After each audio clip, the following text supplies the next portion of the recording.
At this time, I want to introduce to you Vivian. She is a social worker in private practice living in Centerport. Long an advocate for immigrants' rights and changes in immigration law and policies, Vivian responded to a call for volunteers at Annunciation House in El Paso. Bilingual volunteers were urgently needed to help with intake interviews of immigrants coming in waves to the El Paso Juarez border. This opportunity added a world of urgent and tender caring for individual persons to a previously objective concern. In her presentation, Vivian will describe the work of Annunciation House volunteers through stories of her time there.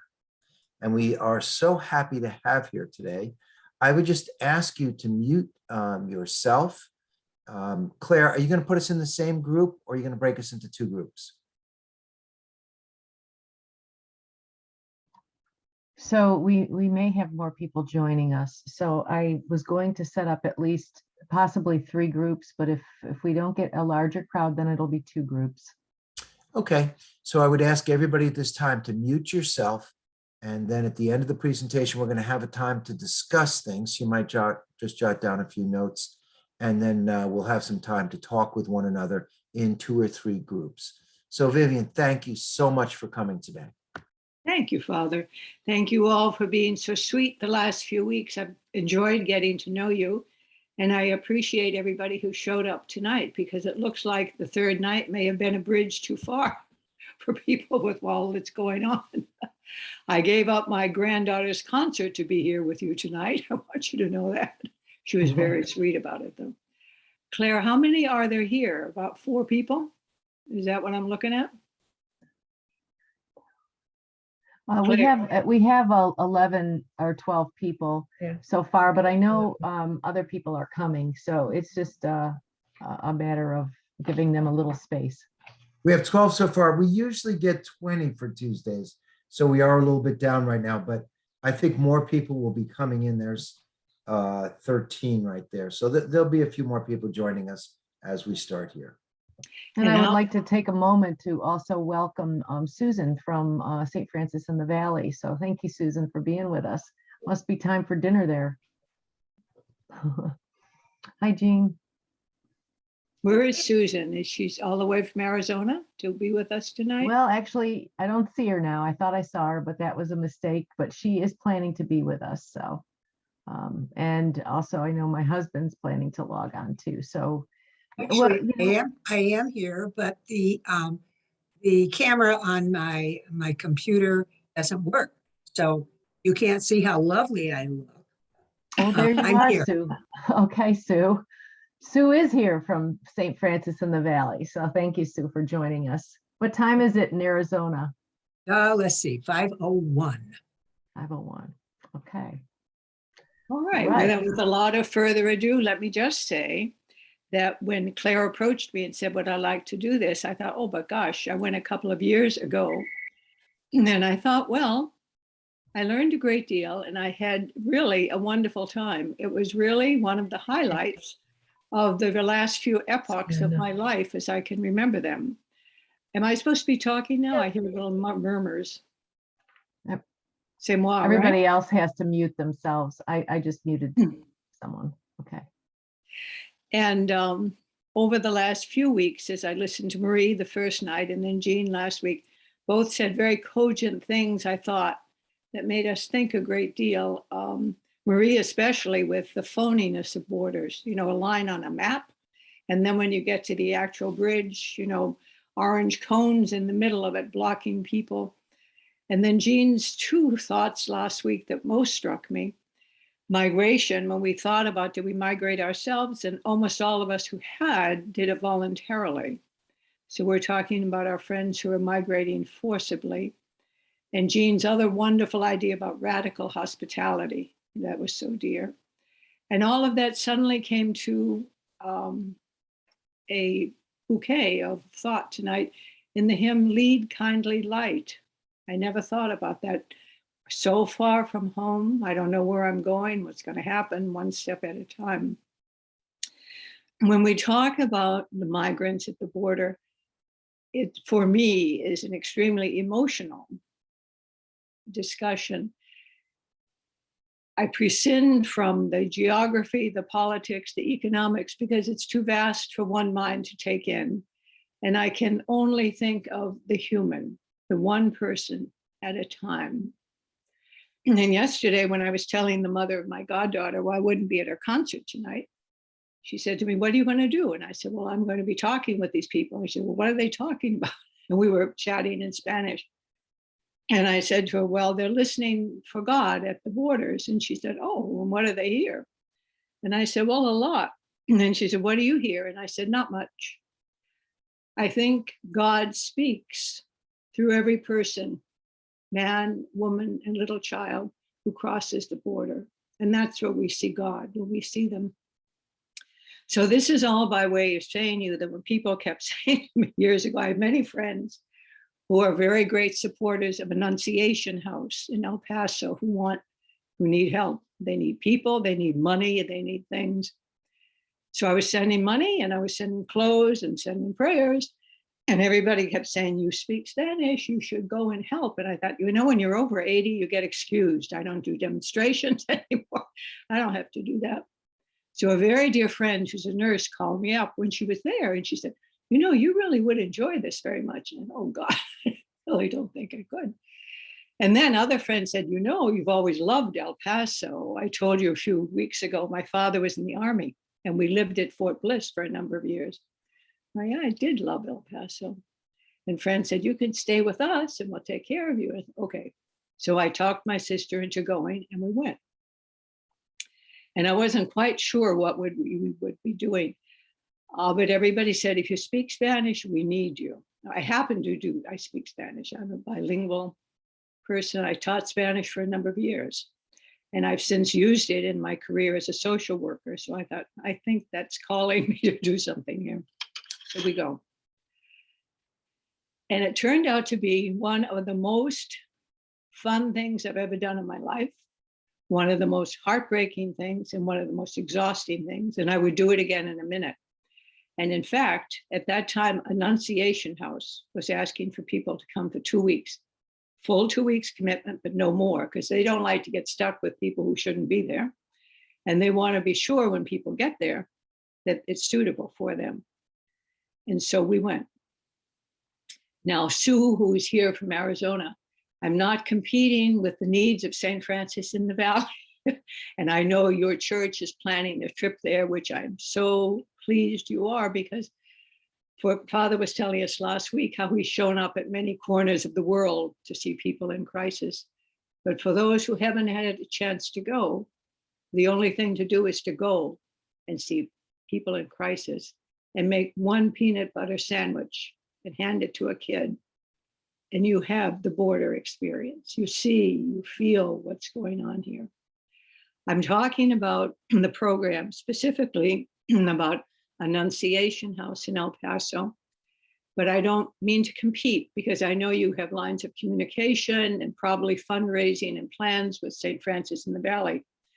But if people get Christmas dividends and bonuses and extra coal in their stockings, you might look online at Annunciation House in El Paso.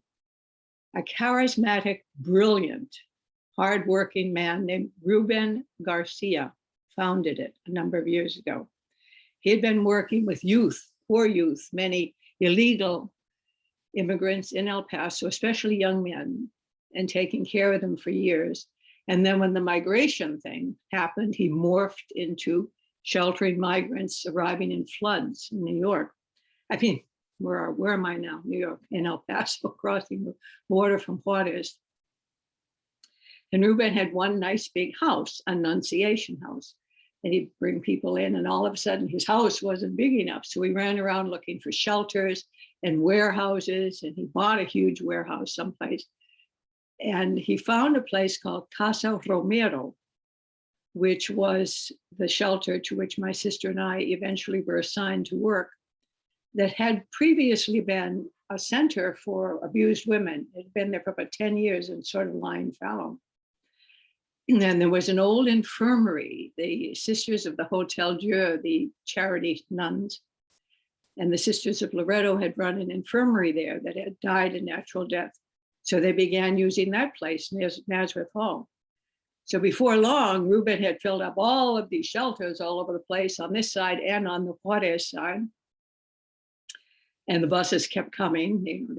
People come, Border Patrol captures them, gives them to ICE, Immigration Custom Enforcement, and they stick them in detention for a few days to freeze them and get their particulars and find out. And in the old days, people used to come. Now they get caught and they ask for asylum, which is a heartbreaking operation because it's very hard to get asylum. I think Jean gave a figure the other day that's a very true one. About 35% of asylum seekers get it after they go through months of tortures, travel, perilous living, and horrifying court experiences. Frankly, I like the wetback bet idea a lot better. Don't get caught, try to assimilate and do all sorts of things. Sometimes people got to be legal that way in many ways. And then we have thousands of people living in this country illegally, with which I have no trouble. People are I have so many friends who say, oh, I'm in favor of them coming, but it's if they weren't illegal. Well, if we didn't have a broken migration system, immigration policy in place, it wouldn't happen that way, but we do. So when you go to work at the border, you don't think about the policy, you don't think about the politicians, you don't think about anything. You just think, how can we make this bearable one day, one more night? How can we make it enjoyable, safe, comfortable, enjoyable for this little kid, for this family, or whatever? So we get down there. And what they were so hot and heavy, they wanted these Spanish speakers for, was that after ICE finishes with people in their detention centers, they'd bring them to some sort of shelters. I don't know how they worked out how that would work out. But Ruben Garcia has this arrangement with them that he was a good shelter. And so they would say to him, we're releasing 800 people sometime this afternoon and evening. And you can have them, put them in a bed. And the idea was that Ruben and all of his volunteers, he has about 3 paid staff members and about 6 million volunteers, would house them, go over their documents again, and do a couple of important things. All of these people who get to come in and stay because they're looking for asylum must have a family member or a friend or an agency or a foster something already in America with an income and a place to live who says, yes, they can live with me while they're waiting for the asylum process. So the whole basic point of what we were doing at these shelters, and I mentioned we were in Casa Romero, named after, I'm sure you know, Oscar Romero, the great Salvadoran bishop. I was so happy to be in his house. That was a nice thing to be. And it was brand new. So it was everything. Everybody was inventing everything every day. So ICE gives these people to Ruben to clean up and house and feed and contact whomever is going to sponsor them, a family member or whomever, and then get them on their way there. Now, they will be gotten on their way there because they already are fully documented in the ICE system, and they do beautiful paperwork. Everybody who showed up at the, even little kids who shows up in the shelters have a paper with their picture on it and their number and where they came from and where they're going, and sometimes with who the contact is and how old they are and how many are in their party. And they're supposed to be going to this person in St. Louis or Minnesota. It was so funny here in El Paso, and we're sending people to Florida and Tennessee and California. It was very interesting. So they'd come in busloads, and we'd always get them late afternoon, 3 to 4 o'clock in the afternoon. Maybe 45 people would descend upon the house. We'd know how many were coming that night. And Ruben knew his great number that he'd be getting, and he put them in all his shelters and figured out the beds. And then he would run around town to La Quinta Motel and a few other places and rent several wings in the motel with no money. And he'd give them a credit card and say, I'm going to take 50 beds here, 70 beds here, and so on. And when we moved them out, and there was, make fresh beds for new people, enough donations would have come in to pay the bill. It was really a marvelous system, worked very well. So they would come to us, get off the buses. And the second day I was there, the young, lovely director of our center, our shelter, had been called off to open up 2 motels, so there was nobody here. So one of the young workers said to me, Vivian, the oldest person here, you could welcome these people off the bus. And I thought, oh, this is marvelous. I don't know where I am, where they're going, what we're doing. So they come in so exhausted, so dirty. And everybody as neat as a pin, as good as they can be, holding hands. About 40 people get off a big white bus and came into the foyer of our shelter and just stand there and look at you. So docile, so on guard and trusting, you know. So my first little welcome speech was something like, you're in the house of God, you're safe, you'll be with us now. We are volunteers, we're not taking any money, we don't represent anything. This is God's house, you're here. We'll get you reorganized, we'll connect with your family and help you get going. All right. So the first thing we would do was send them to the dining room. And a whole bunch of people who had arrived the day before would be their escorts. They would sort of just naturally materialize from the dorms and go down there. And this whole thing is like a kaleidoscope, totally unplanned, and it all falls into place. We had a Cuban couple at Romero who were waiting for very complicated asylum papers, really marvelously complicated. It was going to take weeks. And they had a restaurant in Cuba, so they took over the cooking. Everything in the house is done by volunteers. There's no paid nothing. So this lovely man and woman worked and had all the food.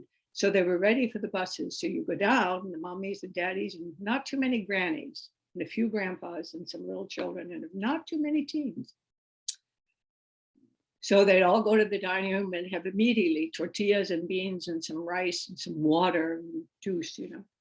So as they sat to eat, the volunteers who were doing the intakes would fan them out and take a few out and begin to interview, and you go through the process and everything. And first I thought we were doing a real intake screening, and then I realized everything about them was on this paper. You're really just checking it. And then the most wonderful part, all of us screeners had a cell phone that belonged to the house. And we would call the family's contact right there. We would call them up. So your mother, your uncle, your cousin, your former employer, your daughter, whomever we're going to call and get you on your trip. And usually the number was there, it beautifully typed in the ICE computer, or not, and sometimes wrong. And we'd say, what's the number? And they'd reach into their pocket of their jeans and take out this tiny little square of paper they'd been carrying for months. We'd open the paper and we'd get the number just right and we'd call. Surprisingly, we get almost everybody on the phone. Lots of time, everybody was working, but they had the phones with them because they knew their people were coming, maybe at work or whatever, get them. And I'd say who I am, I volunteer here, blah, blah, blah. And I have your cousin, daughter, whatever, Juanita, Teodoro is with me here, you know, and they're in El Paso. They're here, they're in the States. Yes, yes. Now we're going to make plans for you to come. Now, I'd be talking to people all over the country. You get a bus ticket or a plane ticket, you get it, you're in, you buy it. You call us with a confirmation number, and we see that they get to the airport or the bus on time with the confirmation number to get that. It was a very simple process. And some were already ready. They were ready to call their travel agent right that minute or run to the bus station. And we'd say to them, as soon as you have that information, call back on this number. Don't call any other number, and don't ever leave a message. Call back, and we'll get that information to the people, and we'll all go on. And then I would say to them, we were supposed to do this kind of fast because another bus would be coming. But I thought this part didn't always have to be so fast. And I'd say, would you like to speak to them? And then this woman sitting in front of you would speak to her mother. And the tears and the joy, you know, and it was just so marvelous. And they were good. I'd sort of be looking at them, speak, but don't speak forever. and they'd have a little reunion, and it was so nice. And then we'll come, yes, as we'll buy the ticket. And then when I caught on how far some of them had to go, I'd say, now you can get a plane ticket or a bus ticket. And if they were going to go to Wisconsin, and we're down in South Texas, I said, if you can possibly get a good deal on a plane ticket, that would be really nice, because you can see these people on buses for 4 days. So everybody, would do what they can.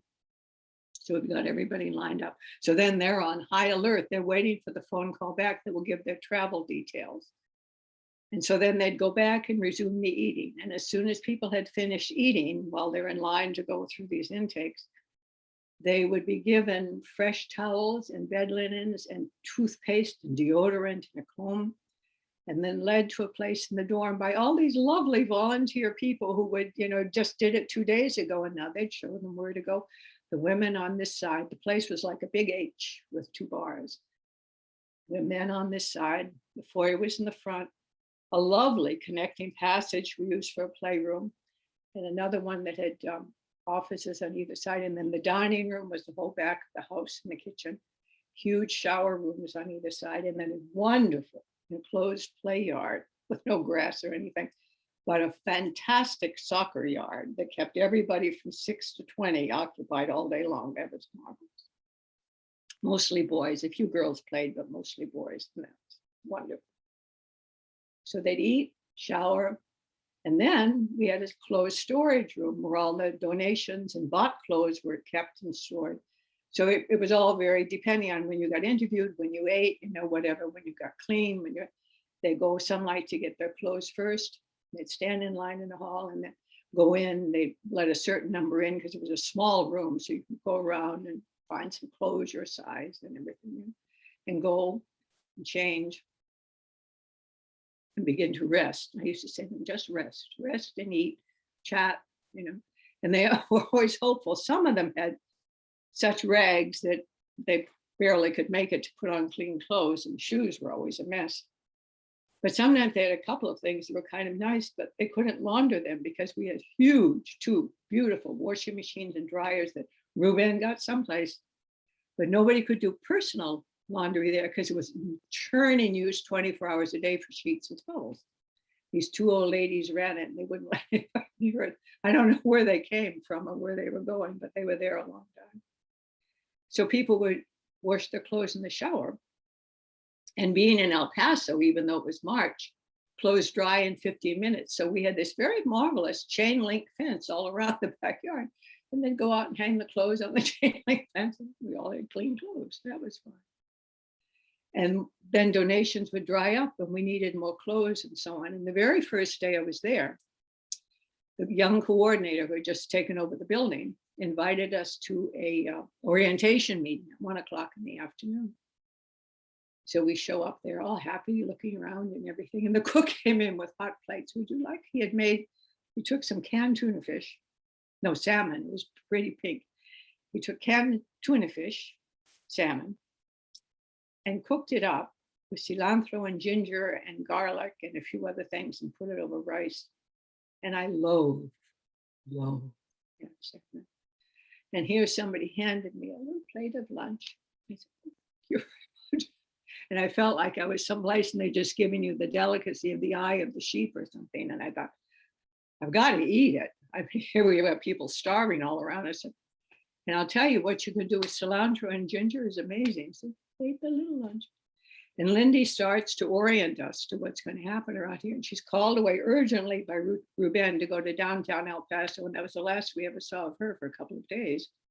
So we had no orientation to what we're doing here. And it happened that most of the volunteers at the house at that point were young people, most of whom were in transit. So it was this kind of interesting organic. We sort of figured out the flow from the old people, the older residents who'd been there 3 days. So Lindy came flying back that night from someplace to get something. They were always purloining food from one refrigerator to another shelter. And I was going down the hall to take one last family to the linens room. And she stopped me and she said, the cook, we have no rice, we're out of rice. And I said, Judith and I have a car, we rented a car, I'll go get some rice. And she said, oh, you can't. we need you. We're expecting another busload. You've got to stay here. And the person next to me was going home, and she said, well, I'll stop and get the rice and bring it. And she stood there looking expectantly. And Lindy looked at her and, oh, no money. And I said, do you need money for rice? And she said, yes. So I took a check. For some reason, I had my checkbook with me in my knapsack. And I made a cash check for $250. And I said, here, get rice, a lot of rice, and so on. So they leave. And I thought, this is going to happen every day. We're going to run out of the rice and the beans and the coffee. And before we left, several of our friends said, what can we bring? What do you need? What can you send? You know, how can we help you? And I said, well, we don't know.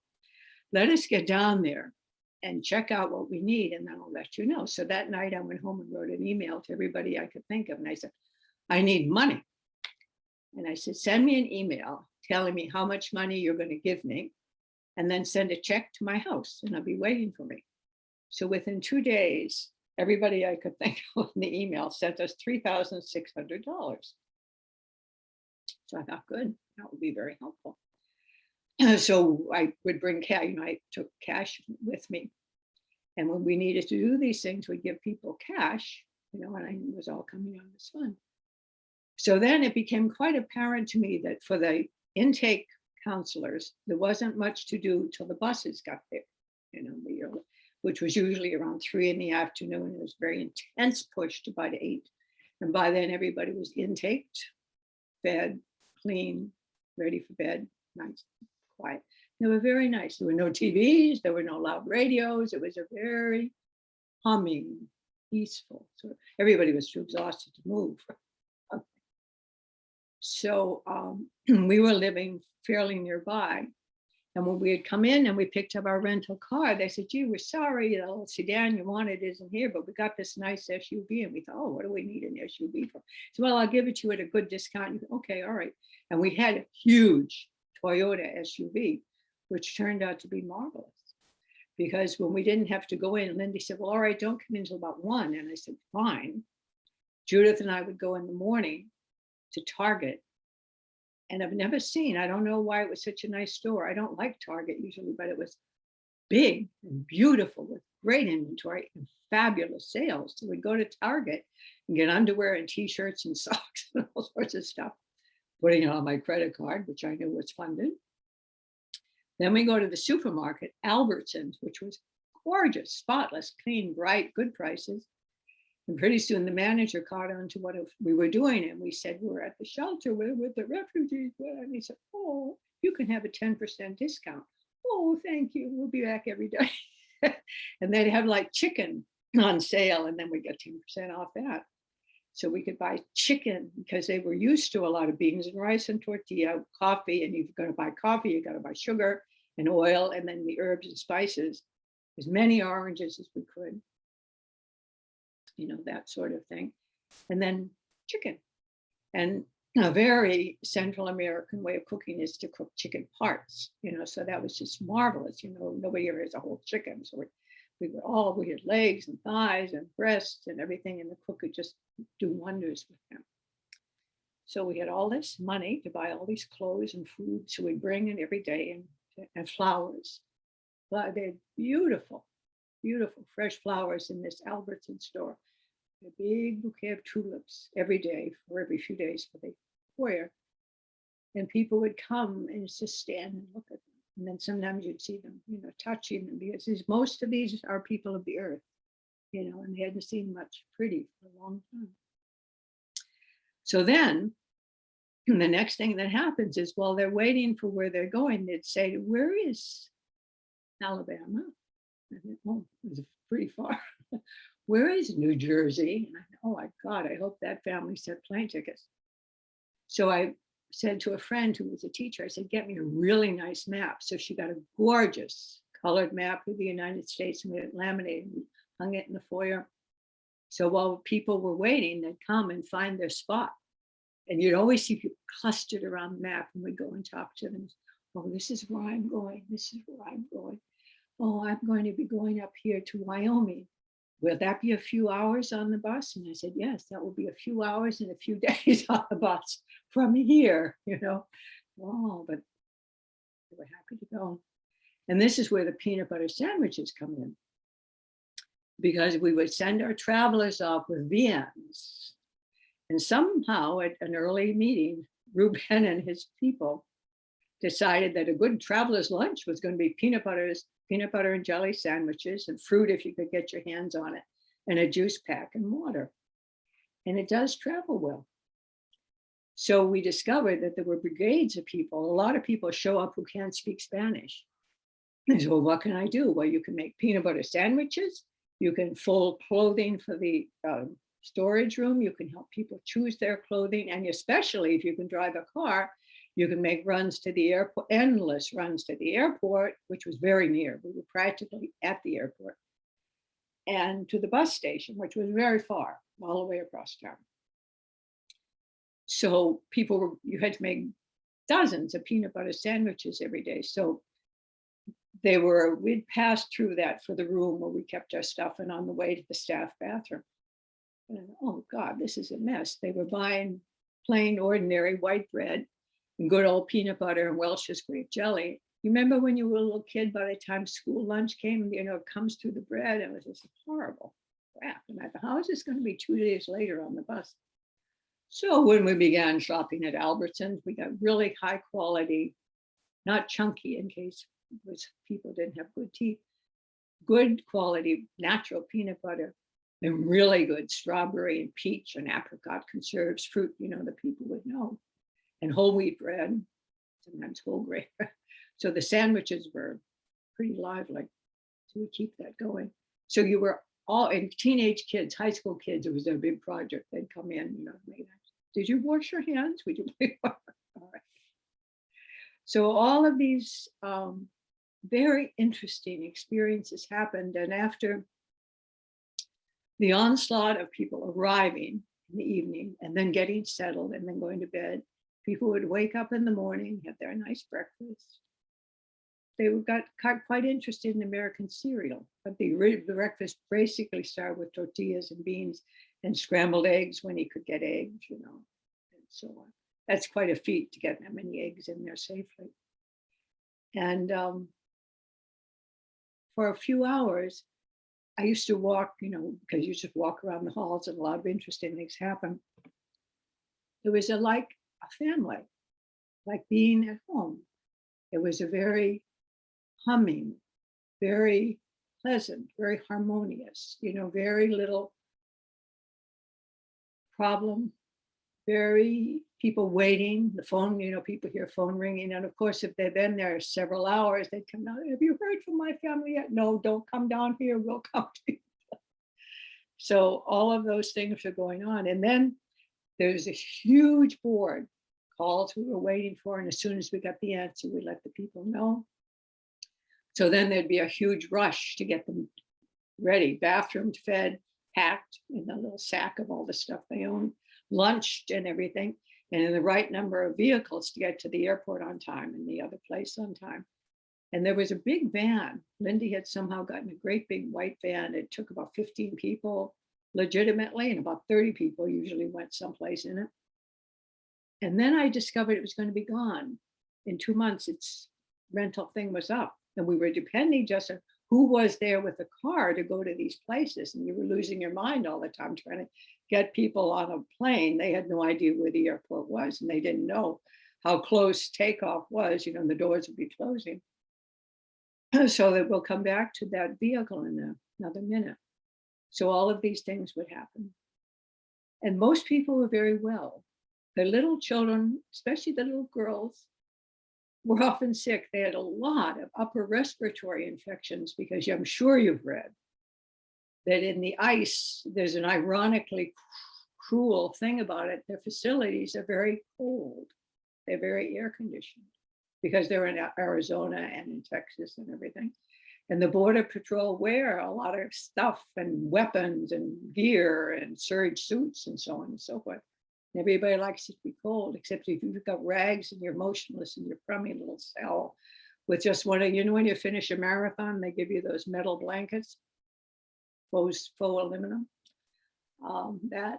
And a lot of the little children, they traveled for the last 3 weeks on foot, perfectly fine, 2 nights in detention, and they all had little colds and runny noses. And they were miserable, and some had a little fever and everything. And there was this supreme being of a man, a pediatrician in El Paso, whom Ruben had recruited. And he would come every few days in the afternoon and see the sickest of the little children and anybody we were concerned about, the grown-ups too.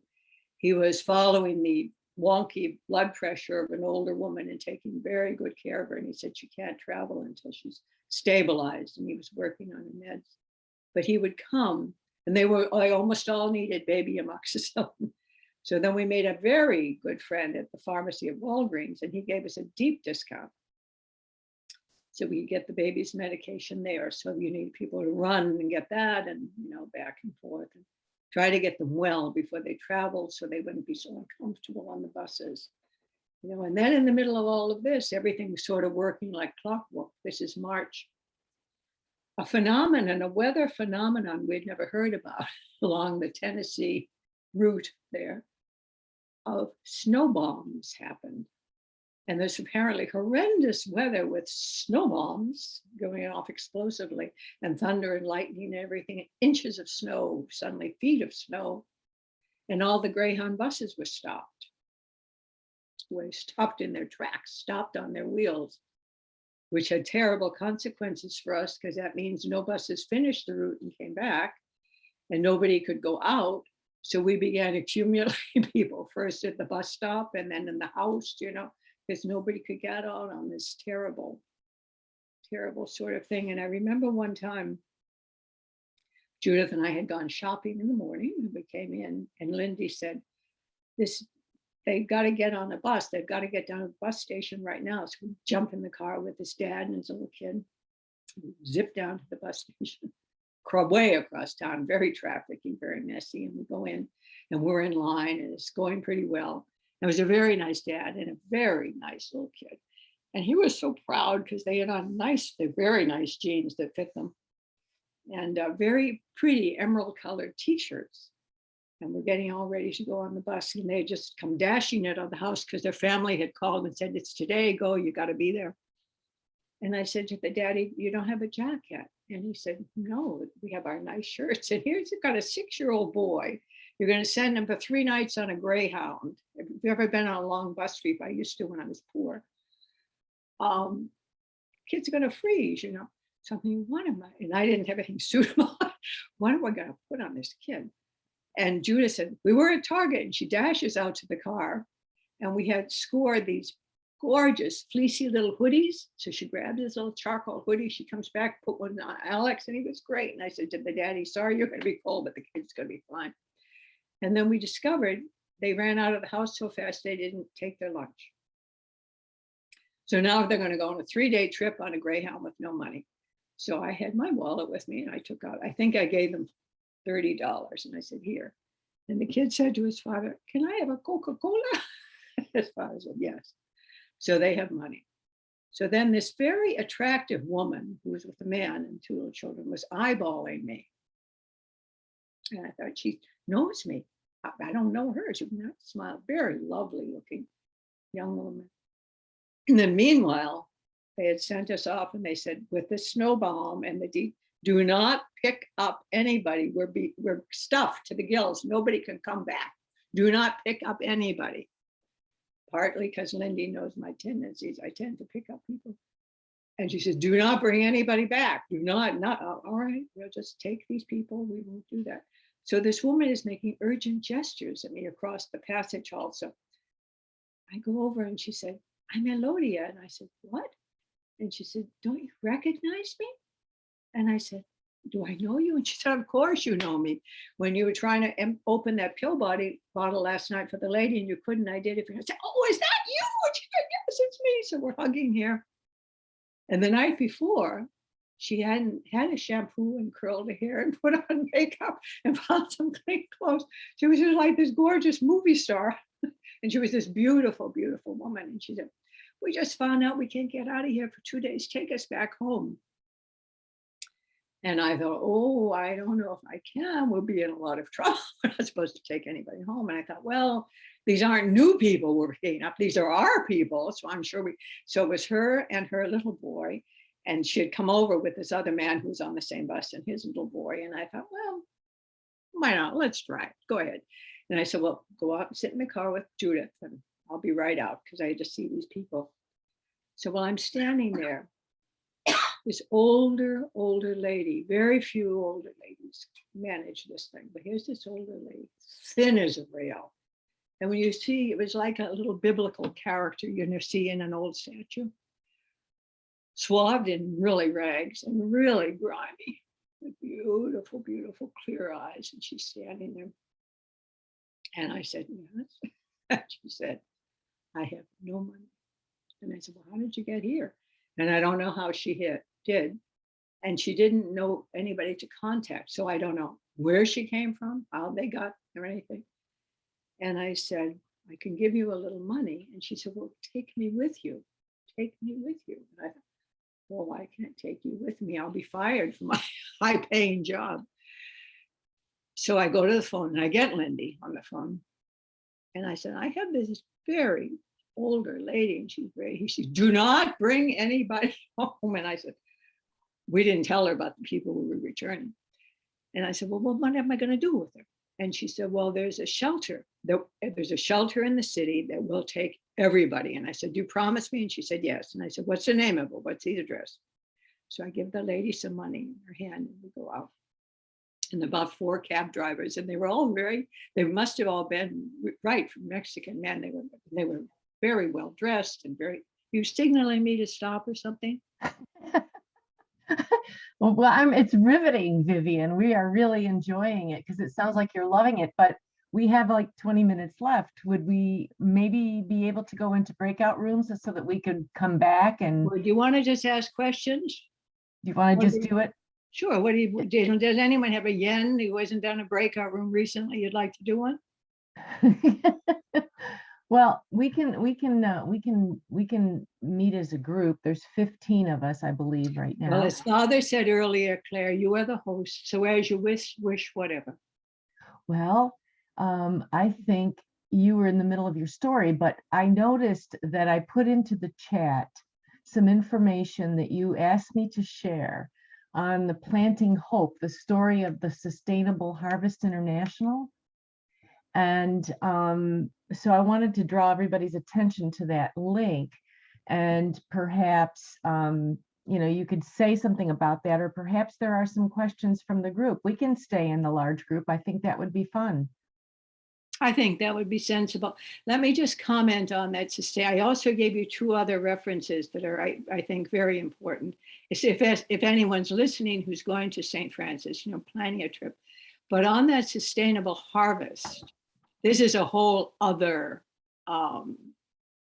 thought and a discussion for another time, but something that we need to mention, because after the inauguration of the current president and vice president, when I heard and I understood that Vice President Harris would be making all these efforts, would go down to the border and do stuff. And I thought, oh my God, if she sees a few things should happen. And then we learned that her real assignment was going to be go down to Central America and find out how to stem this flow of immigration that has such problems with it, which is so interesting, because that's the work of the next 3 decades, while all these people up here are hungry. But in the meantime, along those lines, that's where we have to have long range hope. And this is for some people. A lot of people can be very excited about this and can put a lot of effort, but sustainable harvest refers to an effort that was founded about 25 years ago by a woman named Florence Reed. And I think Claire's putting her name and so on in the chat, so you don't have to copy it. But she has done a remarkable thing, and there are other groups like her. But this is the answer, one of the chief answers to stop, besides governmental corruption and others, but agriculturally, so that people can stay home and work the land and feed their family and not have to leave because everybody's starving. But Florence got these volunteers together, and they've been enormously successful, especially in Honduras and Guatemala. working and educating local farmers. And you can read it. There's a site, I think you can go look on her site, Sustainable Harvest, hear about their work. And there are some very touching, very illustrative videos of farmers telling you how they've tilled their land and raised their little goats and chickens and done all of these things. And everybody's living there, working and eating. And I first saw her work last year after the hurricanes in Honduras. And because they had reclaimed the land and made it tillable again, it wasn't as badly affected by the hurricane. So these are the efforts that will turn around the immigration problem, parts of it. So there are many others, but if you start with her, you'll learn a great deal about it if it's a field you hadn't known. It's another place you can give money to. Thank you, Claire. Well, thank you so much. Maybe there are people that would like to ask Vivian some questions. It sounds like it was just a passionate experience. You're very passionate about the work that you did. Are there any comments or questions that you would like to bring out to the group?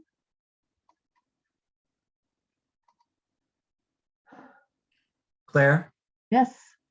I would like to ask the people that you met, what countries were they from? Basically, the largest number of them were from El Salvador and Guatemala. And to our surprise, there were a number of Cubans and Brazilians.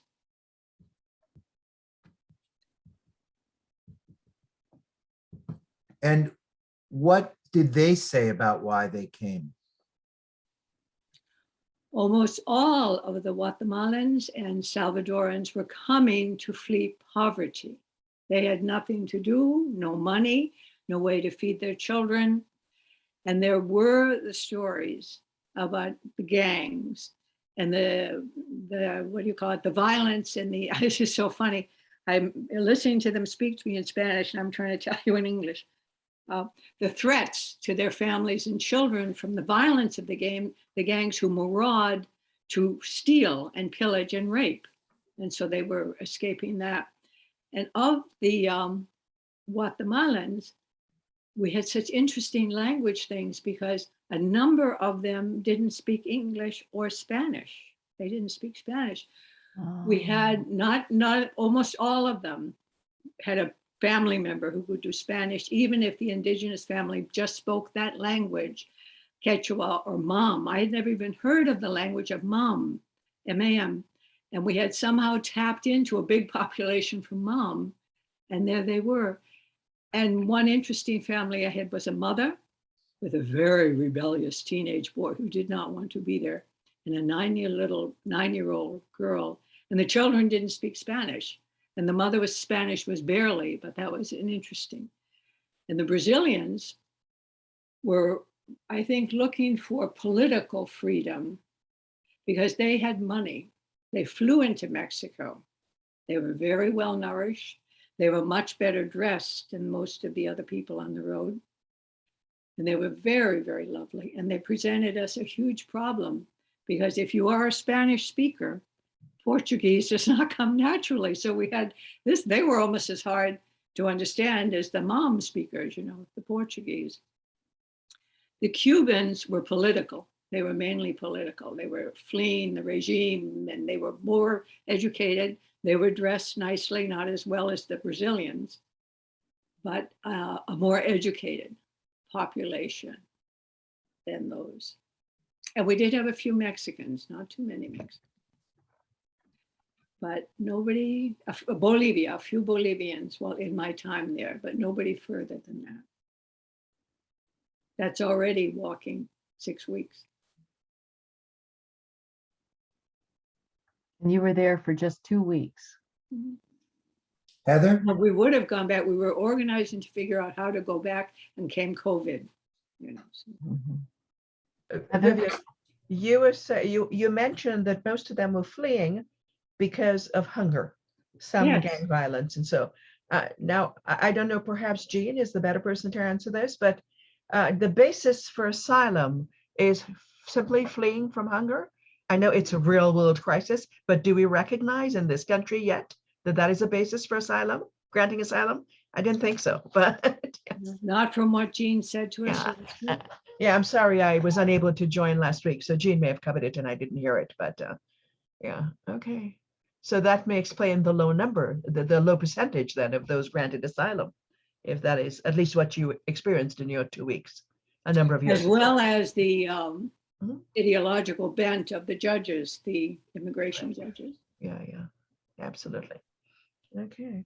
So basically they can come over and they go to their host family or their relatives, and then they can only stay until they either are granted asylum or.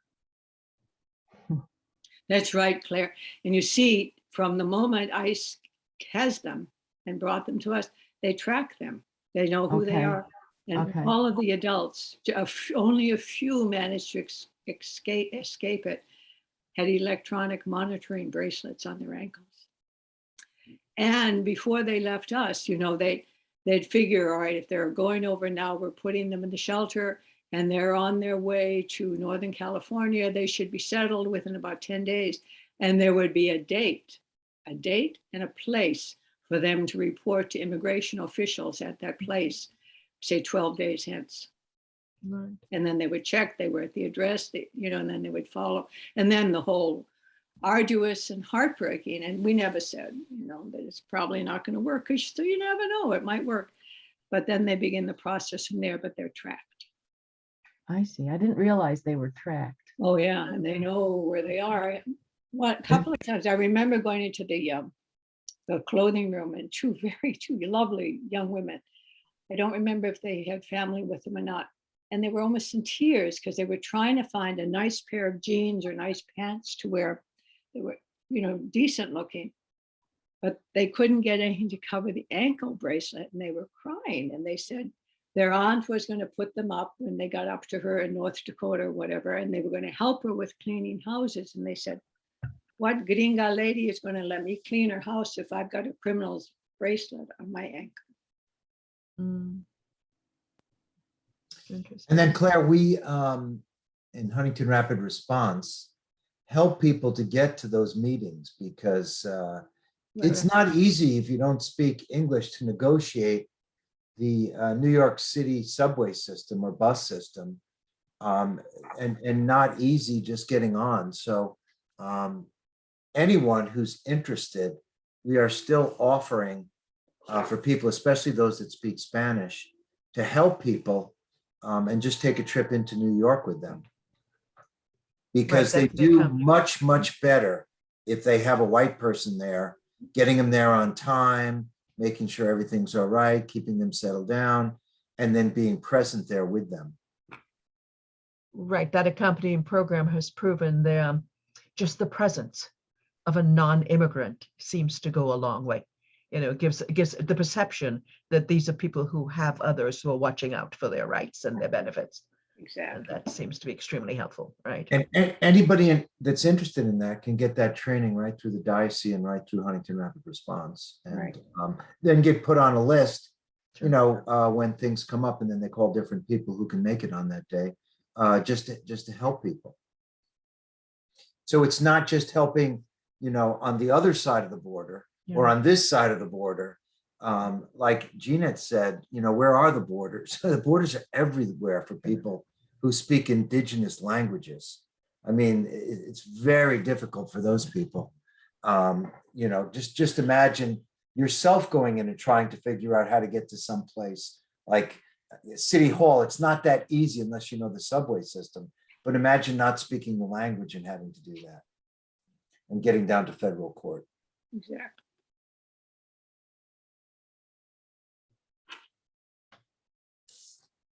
Any other comments or questions? Paula has one.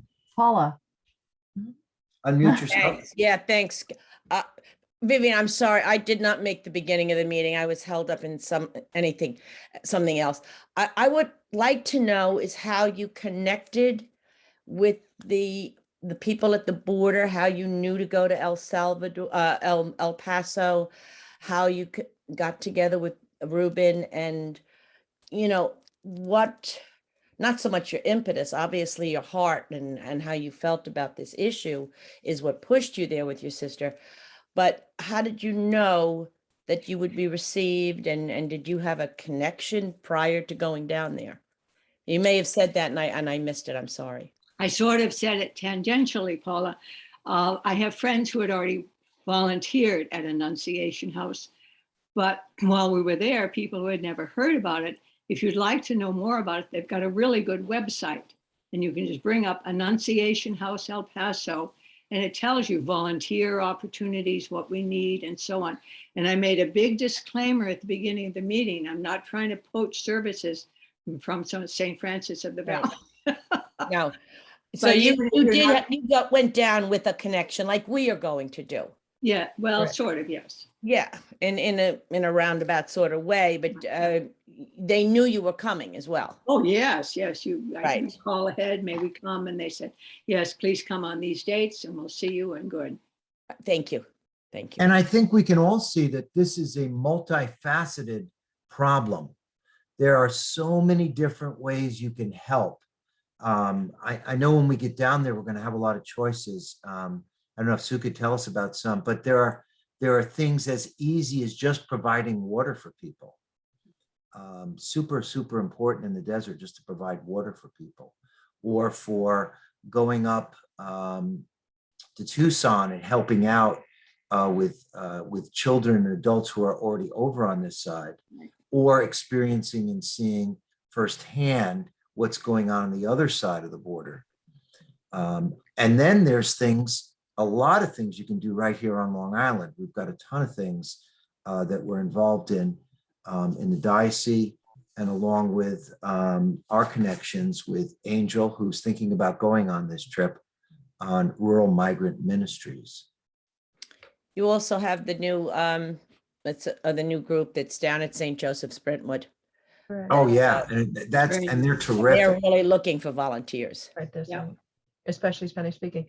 Long Island Yeah, that's always Immigration been my Center. issue. Long I don't Island have the Immigration, yeah. Spanish. I have, Vivian, I just have one follow-up question. I hear and I understand well how valuable it is to go see for yourself and to witness it. But part of me always thinks the money I spend on airfare and all those other things, is it not better spent by donating it to help with all of these needs?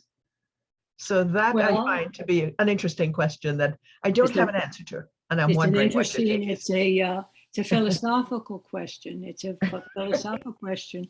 And not to answer you in Spanish, but in German, I would say, als Sie wünschen, as you need and as you feel you should.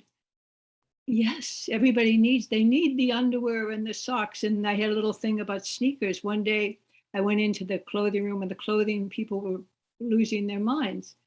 A whole flock of toddlers had come in with no shoes. How could this happen? We said to the mothers, what in the hell happened here? And when one of the things that happens in detention is they take the shoelaces out of their sneakers because they can't bear the thought of people committing suicide by hanging themselves. And it's really so easy to do, to hang yourself. So of course the toddlers had to have theirs taken out too, but there was a group of very impatient young guards apparently, and they were having too much trouble pulling the laces out. So they took the sneakers off the kids and threw them away. So we had this whole bunch of sneakerless children. And then we found out about Goodwill, and we dashed over to Goodwill, and the next day they had a shipment of shoes. That crowd all got their sneakers. But I think each one in one's heart, I wouldn't have gone anywhere near the place till about 4 people said to me, you really, you can sit down and translate them. All right, whatever. But money is vitally needed for the food, And I love the idea of donations. We got so much good stuff, so many beautiful things. And some people are out of their minds. I went in one time and my sister was unpacking a box, and somebody had picked up a huge, outmoded, it must have been ugly when it was new 20 years ago, brocade evening dress with sequins on it. And I was so furious. I gathered it up, and the box had a return label on it. And I was going to take it home that night. I was going to get a box at Staples, and I was going to send it back and say, would you send this to Jesus? And my sister said, we don't really have time for petty stuff like that. But if you're not sending brocaded evening gowns, almost anything else would be deeply welcome. And Heather, could I say a word about that? Sure. Because, you know, having done a lot of World Mission,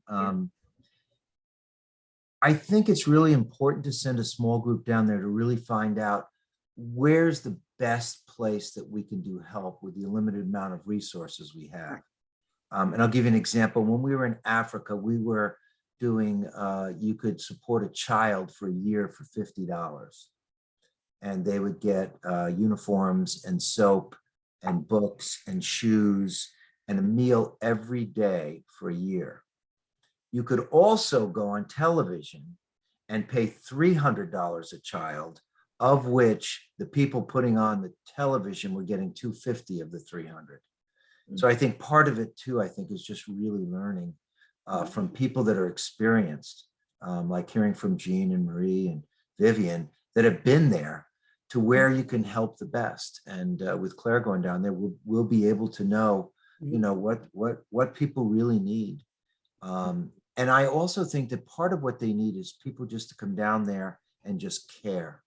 You know, part of what Vivian was doing is just caring about people. I mean, just caring about people, giving them wheat bread instead of white bread, or giving them, you know, decent sandwiches, or caring enough to get them rice and eggs and things like that. So, and then also, I know when we've been different places, the people that have come back have given compelling stories that have gotten even more people to give. So I think it takes a whole community, you know, I think it takes a lot of people in a lot of places. This is kind of what happened over at Queen of Martyrs with Project Nicaragua. We had the parish who supported that village in Nicaragua to keep people in Nicaragua, if they were able to stay there and not emigrate or migrate, or whatever word we're going to use, when they leave their home to find a better life. The more you become part of their community, or at least the fact that they know somebody someplace else is thinking, caring, and knowing that they exist, is very, very important. And that's pretty much, I think, what we would do. We can get sponsored. There's lots of different ways to make it happy if you know, you get an actual relationship going with a community. So it's very doable. Right, that makes a lot of sense to me, to get that connection with the community, you know, and I think it's a balance, Heather. I think it's a balance of a Right. combination of people being here, yeah, providing, because if you remember, Vivian said she contacted all her friends up on Long Island, and they sent Yeah, her no. money, and then she used that money. So I think it's a combination of all of that, and we need both. okay. I get that, you know, small group that goes and, you know, represents the caring, loving, and sets up the connection, and the And rest comes of back those will- fired up and contribution. able to really invigorate the rest of us. Right. Okay. Like Vivian, it sounds Vivian, like a because wonderful Vivian is experience. clearly Vivian is clearly very passionate about Absolutely. that experience, and we just are so very grateful that you came and missed your was it your granddaughter or your goddaughter's? For 6th grade band concert. Yeah. First one ever. Oh, I hope they took a video of it for I you. did. But thank you so much for sharing with us this evening, and giving up your time on such a special night for your family. Father Duncan? Claire, when's your meeting for people that are interested? So for people in that are in general? interested in, you know, you don't have to be necessarily committed, but if you're really seriously thinking about going, we'd like to meet on January 7th. It's going to be at 4 o'clock. It's a Friday afternoon, 4 o'clock on Zoom. I'll make sure that the link is published, you know, in the chalice, or anyone can contact Coral, Father Duncan, or myself for the link to that meeting, but it won't be more than an hour. And we're going to discuss, you know, there's been some discussion about concerns about COVID, and about making plane reservations and how that's going to play out. So we need to talk about that and make sure everybody's comfortable with what, you know, the possibilities are. So But what I wanted to say, because it did come up in a conversation that I had with someone on Sunday, that each of us will make our own plane reservation on the same airline so that we can all go together, but we're making our own reservations. And that way people can use their points if they have them, or, you know, so on. So this way we don't get stuck with a big problem if we have to cancel out at the last minute or at some point, you know, with that commitment. So I think that's probably the best way of going forward, but we'll talk about it actually on the 7th. And I maybe do some- think, honestly, from what I'm hearing, Claire, there's going to be a big surge here like there was last year, and it'll probably pull into February. But I think by April, we're going to be okay. So, I feel confident that we're going to go on this trip, and people are just going to have to make their own decision whether they're willing to risk, wearing masks and being on an airplane together. Yeah, we can wear masks. Yeah. Well, we will be wearing But we'll masks. keep it as safe as possible. We may not be able to do as much if COVID's really bad on the other side, because there may be border restrictions, but there's still plenty to do on both sides of the border. So that's the story, January 7th. And Sue Spivak, is there anything you would like to add to this before we close out? The only thing I can say is I, once in a while, had almost tears in my eyes when I was hearing Vivian, because the same things happen at our board. Mm-hmm. And it was a pleasure being with all of you. Well, I hope that you are able to fix your camera so we can see you. Oh, goodness. We're looking forward to our Lenten experience. So, okay, Father Duncan, I think it's time for us to close out. All right. The Lord be with you. And also with you. Let us pray. Lord, we just give thanks for Vivian and for this wonderful experience she had. We give you thanks for Jean and for Marie and all those who give from their heart, knowing full well that so many are suffering at the world in our borders. Lord, we just ask you to come into our hearts, send a Holy Spirit upon us, that all of us might find a way to care about those at the borders, to care about them here on Long Island, to care about them in El Paso, and care about them in Arizona and in places in Mexico, that we may help with your plan to love those who are oppressed and those who are in need and those who are hurting. All this we ask through Jesus Christ, who is coming to us as we prepare in Advent for him, coming into our hearts. All this we ask in Jesus' name. Amen. Amen. Goodbye, everybody. Thank you very